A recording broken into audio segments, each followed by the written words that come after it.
Hello అందరికీ నమస్కారం. Welcome to stump mic. So ఈరోజు కేకేఆర్ వర్సెస్ ఎంఐ మ్యాచ్లో ఏం జరిగింది అండ్ నేను ముందే చెప్తున్నా, నాది మాత్రం ఒక గ్రేట్ స్ట్రాంగెస్ట్ కంబ్యాక్. ఒక 2 days గ్యాప్ తర్వాత లాస్ట్ 2 ప్రెడిక్షన్స్ కొంచెం అటు ఇటు అయ్యాయి. సో ఇది నాకు గ్రేటెస్ట్ కంబ్యాక్. సో ఈ మ్యాచ్లో ఏం జరిగింది, ఎంఐ వాళ్ళు ఎలా పర్ఫామ్ చేశారు, కేకేఆర్ వాళ్ళు ఎలా కొలాబ్స్ అయ్యారు, సో ఇవన్నీ మనం డిస్కస్ చేసుకోవాలి కదా. సో ఇంకెందుకు late, let's roll the intro.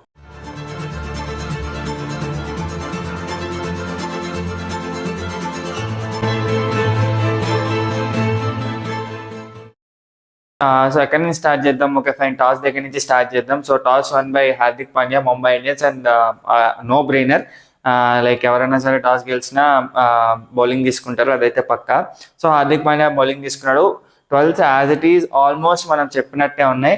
ఇటు కేకేఆర్లో వచ్చేసి నరేన్ వచ్చాడు, ఎంఐలో వచ్చేసి విఘ్నేష్ పుత్తూర్ వచ్చాడు, కొత్త డెబ్యూటెంట్ అశ్విని కుమార్ వచ్చాడు in place of Satyanarayana Raju, and Will Jacks మనం డిస్కస్ చేసుకున్నదే. సో 12 అయితే ఇలా వచ్చినాయి. సో ఫస్ట్ బ్యాటింగ్ వచ్చారు మన కేకేఆర్. సో ఫస్ట్ ఓవర్లోనే బౌల్ట్ మంచి ఇన్ స్వింగింగ్ యార్కర్ అవుట్ వేసాడు. సో కేకేఆర్ మన నరేన్ జరిగాడదాం అనుకున్నాడు, దొరికేశాడు. Narine gone. సో అట్లానే డికాక్ గాన్, దీపక్ చహర్ దాంట్లో ఓవర్ ద టాప్ ఆడిపోయి de Kock gone. And next Rahane and Angkrish Raghuvanshi చాలా మంచి షాట్స్ ఆడారు. ఒక 2 overs పీరియడ్ వరకు చాలా బాగా నడిచింది వాళ్ళకి. అక్కడ మంచి బౌలింగ్ చేంజ్ హార్దిక్ పాండ్యా దగ్గర నుంచి. అశ్విని కుమార్ని అటాక్లోకి తీసుకొచ్చాడు డెబ్యూటెంట్. తను ఫస్ట్ బాలే పిచ్డ్ అప్ డెలివరీ స్వింగ్ వేశాడు, బాల్ స్లైస్ అయింది రెహానేకి. మంచి డీప్ పాయింట్లో తిలక్ వర్మ జగిల్ క్యాచ్, చాలా బాగా ఆ టైంలో బాగా రెస్పాండ్ అయ్యి మళ్ళీ డబుల్ సెకండ్ అటెంప్ట్లో బాగా తీసుకున్నాడు తిలక్ వర్మ. అక్కడ మ్యాచ్ టర్నింగ్ పాయింట్. హోల్డ్ చేయాల్సిన రెహానే వికెట్ పోయింది. ఇంకా అక్కడి నుంచి ఇంకా వికెట్లు పడతానే ఉన్నాయి. ఫర్ ఎవ్రీ 2 overs శాంట్నర్ వచ్చి ప్రెషర్ పెట్టాడు, నెక్స్ట్ ఎండ్ నుంచి వికెట్స్ వచ్చాయి. శాంట్నర్ వచ్చి ప్రెషర్ పెట్టాడు, ఇంకో ఎండ్ నుంచి వికెట్స్ వచ్చాయి. And what a memorable debut for Ashwini Kumar. And very much hats off to the Mumbai talents coach. ఎక్కడెక్కడి నుంచి పట్టుకొస్తున్నారో, అసలు ఎంత ట్రైనింగ్ ఇస్తున్నారో వాళ్ళని. మన ఐపీఎల్ లాంటి బిగ్గెస్ట్ లీగ్కి మన యంగ్స్టర్స్ని, వాళ్ళ మైండ్ని ఎంత హార్డ్గా ప్రిపేర్ చేసి లోపలికి పంపిస్తున్నారు తెలియట్లేదు. కానీ వచ్చిన ప్రతి ఒక్కళ్ళు ఫస్ట్ మ్యాచ్లోనే ఇంపాక్ట్ చూపిస్తున్నారు, చాలా అంటే చాలా బాగా. అండ్ నేను మన ఈ ఐపీఎల్లో నేను చాలా అంటే చాలా హ్యాపీగా ఫీల్ అయ్యే మూమెంట్ ఏంటయ్యా, అసలు ఈ ఐపీఎల్ ఏంటయ్యా అంటే, యంగ్స్టర్స్ని ఒక బిగ్గెస్ట్ వాళ్ళకి ప్లాట్ఫామ్ ఇచ్చి, ఎవరైతే రేరింగ్ టు గో, ఎవరైతే పర్ఫామ్ చేయడానికి రెడీగా ఉన్నారో వాళ్ళకి ఒక ప్లాట్ఫామ్ ఇచ్చి, ఓకే మీకు ప్లాట్ఫామ్ ఇస్తున్నాము, మీరు చూపించుకోండి, మీరు ఏం టాలెంట్, మీ దగ్గర ఏం దాచిపెట్టారు చూపించుకోండి అని చెప్పి. అండ్ అశ్విని కుమార్ వికెట్ తీసినప్పుడు అయి ఉండొచ్చు, అండ్ ఫస్ట్ మ్యాచ్లో మన విఘ్నేష్ వికెట్ తీసినప్పుడు అయి ఉండొచ్చు. మన మిగతా టీం అంతా వెళ్ళి, ఇంక్లూడింగ్ ద ఫారినర్స్, తనకి ఎంత సపోర్ట్ ఇస్తున్నారు, ఎంత మోరల్ సపోర్ట్ ఇస్తున్నారు, ఎంత పుష్ చేస్తున్నారు, సూపర్ కమాన్ అది ఇది అనేసి, ఎంత కాన్ఫిడెన్స్ బూస్ట్ తనకి. అంటే అప్పటి వరకు ఒక క్లబ్ క్రికెట్టో, లేదు ఒక స్టేట్ క్రికెట్టో, లేకపోతే ఒక చిన్న టోర్నమెంట్స్ ఆడుకునే వాళ్ళకి టాలెంట్స్ కోచ్లో తీసుకొచ్చి బిగ్గెస్ట్ ప్లేయర్స్ ఇన్ ద మిడిల్లో పెట్టేసి మీరు బౌలింగ్ చేయండి. అశ్విని కుమార్ ఆండ్రీ రసెల్కి బౌలింగ్ చేశాడు, అండ్ భలే సెటప్ చేసి వికెట్ చేశాడు ఆండ్రీ రసెల్ది. 2 బౌన్సర్లు వేశారు. యార్కర్ బాల్ ఎక్స్పెక్ట్ చేస్తారు ఆబ్వియస్లీ, ఆండ్రీ రసెల్ అయినా మనమైనా యార్కర్ బాల్, ఎందుకంటే 2 bounces పడ్డాక ఖచ్చితంగా బ్యాట్స్మెన్ని బ్యాక్ ఫుట్లోకి నెట్టేసి ఒక యార్కర్ వేస్తే ఆ బ్యాట్స్మెన్ వికెట్స్ దగ్గర కాట్ అయిపోతాడు. ఇక్కడ అశ్విని కుమార్ ఏం చేశాడంటే తెలివిగా 2 బౌన్సర్లు వేసి మంచి గుద్దాడు లోపలికి, ball correct top of the wicket తగిలేలాగా. రసల్కి స్వింగ్ మిస్ అయింది అంటే ఇతనికి తగిలినట్టే. ఇంకా అట్లాంటి బాల్ అది. మనీష్ పాండే కూడా అంతే వేసాడు, ఫస్ట్ బౌన్స్ బాల్ వేసాడు, దాని తర్వాత మంచి వికెట్లకి మంచి పేస్తో గుద్దాడు లోపలికి. మనీష్ పాండే దొరికాడు, సేమ్ అంతే రసల్ కూడా దొరికాడు. డ్రీమ్ డెబ్యూట్ ఎవరికైనా సరే.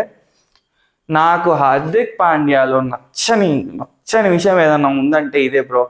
ఎవరన్నా 50లు కొడుతున్నా, 100లు కొడుతున్నా, ఏదన్నా మైల్ స్టోన్ దగ్గర ఉన్నా, బౌలర్లు 5ers దగ్గర ఉన్నా, ఎందుకు ఆయనకి ఏమైపోతుందో నాకు అర్థం కాదు. నేను ఇప్పటికే చెప్తా, mile stones is not at all matter. Mile stones అనే మ్యాటరే కాదు, బట్ ఆ మైల్ స్టోన్ ఇచ్చే కాన్ఫిడెన్స్ మ్యాటర్. ఇక్కడ అర్థమవుతుందా? Confidence matter. అదే కాన్ఫిడెన్స్ ఇప్పుడు 5-4 వచ్చిన కాన్ఫిడెన్స్ వేరే ఉంటుంది ఒక బౌలర్కి. సరే 4 వికెట్స్ తీశారు, మంచి performance, man of the match ఇచ్చారు, అది చేశారు, ఓకే ఫైన్ అనుకోవచ్చు. ఆ 5-4 ఇచ్చిన కాన్ఫిడెన్స్ తనకు ఖచ్చితంగా ఆ టోర్నమెంట్ మొత్తానికి చూపించగలడేమో, ఎవరికి తెలుసు. నువ్వు ఆ కాన్ఫిడెన్స్ ఇవ్వాలి. అసలు 9th వికెట్లో ఆడుతున్నారు, అంత ఫైరీ స్పెల్లో ఉన్నాడు. ఆ మూమెంట్లో హార్దిక్ పాండ్యా ఇచ్చుంటే ఖచ్చితంగా 5 వికెట్ హాలే తీసేవాడు నెక్స్ట్ వీక్. ఎందుకు ఆ చేంజ్ ఎందుకు? బౌల్ట్ వచ్చాడు, ఏం చేశాడు? బౌల్ట్ని కొట్టాడు రమన్దీప్. నెక్స్ట్ శాంట్నర్ వచ్చాడు, శాంట్నర్ ఏదో బాల్ ఆగి రావడం వల్ల వికెట్ దొరికింది కానీ లేకపోతే అతన్ని కొట్టేవాడు. ఈజీగా అశ్విని కుమార్కి ఇచ్చుంటే ఆ కొట్టించుకునేది అశ్విని కుమార్ కొట్టించుకునేవాడు, దొరికితే వికెట్ తీసుకునేవాడు, తన స్కిల్తో 5-4 వచ్చేది. ఓ అస్సలు డెబ్యూటెంట్కి డెబ్యూట్ మ్యాచ్లో 5-4 అంటే తనకి ఎంత పెద్ద కాన్ఫిడెన్స్ బూస్టర్. ఆ కాన్ఫిడెన్స్ ఇవ్వకుండా ఎందుకు పోగొడతాను నాకు అర్థం కాదు Hardik Pandya. Like as a Indian టీంకి తను సర్చ్ చేసేది కానీ తను ఇచ్చే బ్యాలెన్స్ కానీ నాకు అంతా చాలా చాలా నచ్చుతాయి దాని గురించి. తన కంబ్యాక్ స్టోరీ అయి ఉండొచ్చు, తన పర్సనల్ లైఫ్లో జరిగింది, అక్కడి నుంచి మన ఇండియన్ టీంకి ఎలా లైక్ కంబ్యాక్ అయ్యి పర్ఫామ్ చేశారు, ఇవన్నీ నాకు చాలా ఇష్టం. బట్ ఈ ఒక్క పాయింట్లో ఎందుకు నువ్వు అలా కావాలని ఇది అయితే ఖచ్చితంగా యాక్సిడెంట్ కాదు బ్రో, యాక్సిడెంటల్లీ కాదు. అశ్విని కుమార్కి ఓవర్ ఉంది, తనకి ఇవ్వాలి కూడా. హార్దిక్ పాండ్యా చాలా పెద్ద మిస్టేక్ చేశాడు, అది కావాలని చేస్తున్న మిస్టేక్స్ ఏవన్నీ ఎవరిని అనడానికి లేదు. హార్దిక్ పాండ్యా ఒక్కడే ఇది మిస్టేక్ అయితే మాత్రం ఖచ్చితంగా కావాలని చేసిన పని బ్రో, ఇదేం యాక్సిడెంటల్గా ఏం కాదు. హార్దిక్ పాండ్యానే ఎవరిని మ్యాచ్లో అవనివ్వడు, ఎందుకు అర్థం కాదు తనకి అట్లా ఎందుకు అలా చేస్తున్నాడు. సో అది పక్కన పెట్టేసి ఆ కాన్ఫిడెన్స్ అంతా తీసేస్తున్నాడు లైక్ యంగ్స్టర్స్కి. సో అది చాలా కొంచెం సాడెస్ట్ పాయింట్ అని చెప్పుకోవచ్చు. ఈరోజు నేను బాగా డిసప్పాయింట్ అయింది అయితే దానికే. ఇంకా చూసుకుంటే సెకండ్ ఇన్నింగ్స్ గురించి ఏం మాట్లాడడానికి ఏం లేదు బ్రో. సెకండ్ ఇన్నింగ్స్ ఏం లేదు, జస్ట్ రిమోట్ కారు, కేకేఆర్ వాళ్ళ రిమోట్ ఏమో ఇలా ముంబై చేతిలో ఉంది, వాళ్ళు ఎడిదిప్తాడు ఇక.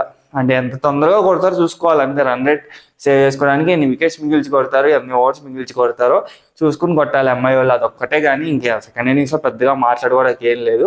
ఫస్ట్ ఇన్నింగ్స్లో అశ్విని కుమార్ చేసిన ఇంపాక్ట్కి వాళ్ళకి మొత్తం అసలు లోయెస్ట్ స్కోర్ ఐపీఎల్లో, అసలు ఇంత లోయెస్ట్ స్కోర్ డిఫెండ్ చేసుకోవడం కూడా వేస్ట్. 116 అదంతా చాలా మంచి ట్రాక్ నిజంగా. నేను చెప్పినట్టు ఇనీషియల్ 2-3 ఓవర్స్ తీసేస్తే మంచిగా బ్యాట్ మీదకి వస్తుంది బాల్, చాలా బాగా యూజ్ కొట్టుకోవచ్చు, బౌన్స్ని ట్రస్ట్ చేసి కొట్టుకోవచ్చు షాట్లన్నీ. అంటే వాళ్ళ ఓన్ మిస్టేక్స్ వాళ్ళే చేసుకుని పోగొట్టుకుంటారు, అలా ఓన్ మిస్టేక్స్ చేసి పోగొట్టుకున్నారు.